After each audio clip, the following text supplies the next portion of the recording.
So Danny Timewell, I'm in my second year of sports sedan racing, having raced ski race boats for 20 years, so I thought I'd make a change to car racing and have some fun with you guys. I'm running a 2015 SSV Commodore. Well, it started life as an SSV. It's obviously been fairly well tricked up now, and yeah, we just keep plugging away and just trying to keep improving every time we go out. So I think the first time you raced, I was still running the Black Z. I think that's like a couple of years ago now. That was at Sandown here in March 2018. And that was your first run, was it? That was my first ever race, yep.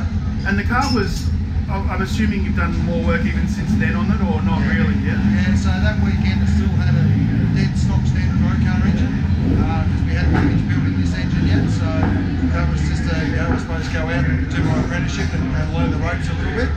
Then ever since then we've just been improving the car every time out. We just try and make little changes to it, just try and keep moving forward. And it looks like, you're starting to get a good handle on the car and getting used to driving it. Yeah. How different is it from racing ski boats, Like is there anything that crosses over at all? You'd be surprised.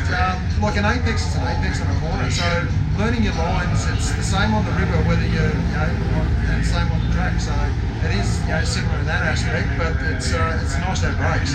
But I race without brakes. You don't have any brakes, yeah, of course. If you came into a corner too hot, you just have to deal with it. And so, obviously, you're going to do your racing this weekend, and then are you going to do the 50k play? Yeah. So the plan is to beat Island Magic. So we've got to get through this last race today. We've got a little bit of a cooling issue with the engine, but I think we can manage it through the last race. And yeah, we'll do some maintenance on it and have it ready to crack at Island Magic. And what are your plans for next season? Are you looking to do Vic Sports Sedans again for another season? Yeah, definitely. We'll run the plan is to run the whole season with Vic Sports Sedans again. This car won't be a forever car, so there are things on the horizon. So if I can stop spending money on this one, I might be able to keep saving for another one. So there is plans to go quicker? Yes, definitely. That's awesome. Yeah. So I suppose at the moment you're part of the production sports sedan class? Correct. So how are you running in that? I think pretty sure I'm leading the points in that one. And coming into this weekend, I think I was third outline in the overall sports sedans as well. So keeping it pretty consistent. So I suppose it does show that even if you haven't got the fastest car, if you're finishing races consistently, you're in with the chance, aren't you? Yeah, exactly right. Yep.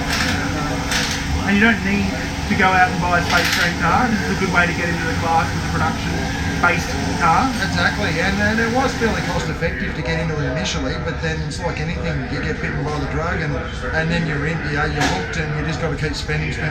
So, but yeah, space frame chassis certainly in the thinking at some stage. Not sure when yet, so maybe Michael Robertson wants to unload his car, we might have a look at that. Oh yeah, well, there might be another Audi for him to drive, mightn't there? So he might want to move that on. That's a really good car, and would definitely suit you. Yeah, I love me Holden. It's the right colour, even now. That's right.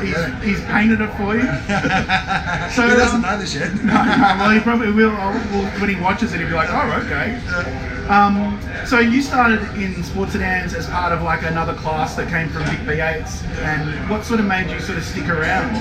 No, well actually when I built the car I was new to the sport, so I had Vic V8 rule book, sportsman rule book, improved production, and another category which hasn't really got off the ground, brute force touring cars. So I had 4 rule books open when I started building the car, and then I knew Jason, who was the president last year, and he sort of said, why don't you just come down and cut your teeth in sports sedan and get a feel for it there, and it's a great club and a great bunch of people, and it's good fun racing with all the guys, so I've just sort of stuck with the sports sedans. I've done a couple of Vic V8 rounds with them as well. Just, we get a long gap between now, I think it's round 3 and round 4. So it's 3.5 months, and they have a race in the middle there at Phillip Island. So it's always good to get the car out and just sharpen your skills and stay practiced. And so with this car, what besides like the cage is different to the road going version? Is there a lot of difference, or is it? Not really. Like the engine's it's a fully built engine. So this car came out with an LS3, which is a 6.2 litre, which you're not allowed to run. So this is a LS2 engine. It's still a standard block and standard crankshaft, but everything else is new, and it's a high comp engine. We run it on E85 to get some compression and horsepower out of it. The gearbox is a modified Tremec 6060 by Melwood Automotive up in Queensland. It's got a different clutch, obviously different brake setup. Well, it's still the sort of factory Brembo caliper, but it's got different rotors and different pads. deleted the brake master, the brake booster, and just got twin master cylinders. And so we just sort of just keep, bit by bit, just taking road car parts off and putting race car parts on. Which is a great way to do it. Start with something pretty standard, just as you develop as a driver, develop the car. Exactly, it's been great. Awesome. Well, it's great to have you part of the series, and it's been awesome to watch you improving over time, and can't wait to see what you do in this car and also what happens in the future. So cheers for having a chat with us. No worries at all, thank you.